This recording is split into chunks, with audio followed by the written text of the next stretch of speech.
నాగర్ కర్నూలు జిల్లా తాండూరు మండలం మేడిపూరి గ్రామానికి చెందిన 7th క్లాస్ యూపీఎస్ స్కూల్ 1984-85 బ్యాచ్కు చెందిన పూర్వ విద్యార్థులు ఆత్మీయ సమ్మేళనం నిర్వహించారు. 38 సంవత్సరాల తర్వాత మళ్లీ కలుసుకోవడం ఆనందంగా ఉందని ఆ విద్యార్థుల్లో ఒకరైన జీహెచ్ఎంసీ వనస్థలిపురం కార్పొరేటర్ వెంకటేశ్వర రెడ్డి తెలిపారు. ఒకరికొకరు మాట్లాడుకోవడమే కష్టమైన ఈ తరుణంలో ఇలా కలుసుకోవడం, బాల్యం నాటి విషయాలను గుర్తు చేసుకోవడం, స్నేహితులతో ఆనందంగా గడపడం సంతోషంగా ఉందన్నారు. జీవితంలో ఎంత ఎత్తుకు ఎదిగినా బాల్యంలో గడిపిన మధుర స్మృతులు, స్నేహితులతో కలిసి చేసిన చిలిపి పనులు ఎప్పటికీ గుర్తుండిపోతాయన్నారు.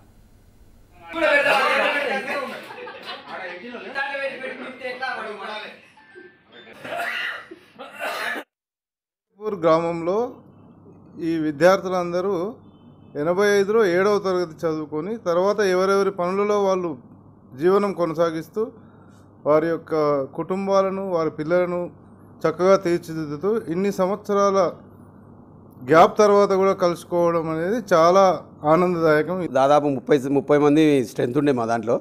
ఇప్పుడు అందరం ఒక 20 మంది ఈరోజు గ్యాదర్ అయిన అందరం. ఆ మిత్రులు వస్తే వారి అభిప్రాయాలు సేకరిస్తున్నాం. ఇప్పుడు మేము ఉన్న వాళ్ళది కొంతమంది ఆల్రెడీ మాట్లాడుకున్నాము. అలా చేసింది అంటే మేము మనసులో గుర్తుపట్టుకోవాలి ఇంతవరకు. ఒకరు స్పాండ్ అంటే ఎవరు, ఇప్పుడు సామశివుడు ఎవరు, సీన్ అంటే ఎవరు తెలియకుండా ఇది. ఇప్పుడు ఇన్ని సంవత్సరాల కలిగానే ఒకటి మాధుర్యం అనేది ఎట్లుంటుంది అట్లా ఉంది మాకు. ఎట్లా అంటే ఒక దాదాపు 40 సంవత్సరాల నుంచి ఇంచుమించు ఎవరైనా ఇంత లాంగ్ చేసుకోరు. 10th క్లాస్ చేసుకుంటారు, ఇంటర్, డిగ్రీ చేసుకుంటారు. మేము అనేది ఒకటి మా మిత్రులు సంజయ్ రెడ్డి గారు వీళ్ళంతా చేసింది.